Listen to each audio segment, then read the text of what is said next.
Have you ever received a paycheck for less than the amount you were owed? Many of us have. And while it's always the employer's responsibility to ensure workers receive all the wages they're owed, workers can take steps to help prevent themselves or coworkers from being in this situation.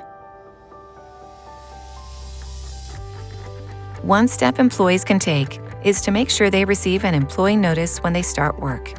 In Minnesota, employers are required to provide every employee with this document.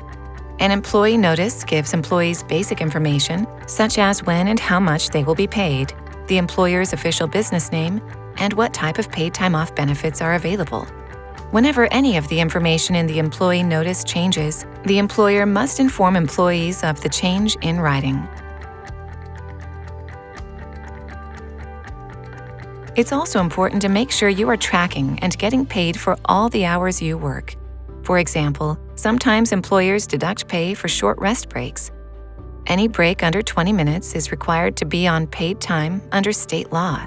Other types of time that employees should be paid for are training time, shift prep and closing duties, and travel time during a shift. If you are concerned you're not being paid for all hours worked, you may want to start writing down or tracking your actual hours worked in your phone to compare that to your next pay stub. Employers are also required to pay non-exempt employees overtime after they've worked 40 hours in a week or 48 hours for those exempt from the federal overtime law. When you work more than 40 or 48 hours per week, are you receiving your wages for those hours at time and a half?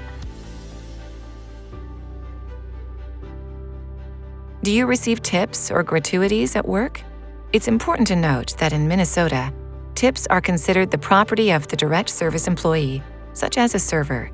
Employers aren't allowed to take tip credits, which means a server's tips can't be counted toward their minimum wage.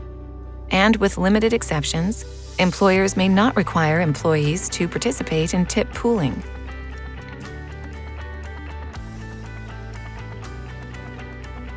While employees are guaranteed a minimum wage and overtime rates, independent contractors are not.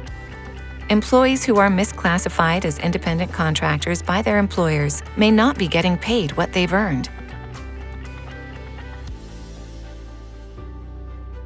Finally, here are a few important things to know.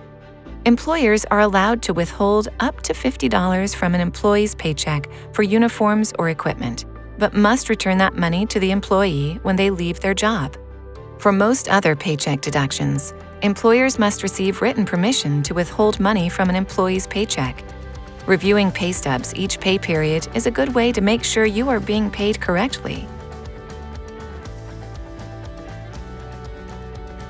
Employees who believe their employer has violated Minnesota's wage theft laws can file a wage claim or complaint with the Minnesota Department of Labor and Industry. For more information or to contact Labor Standards, visit our website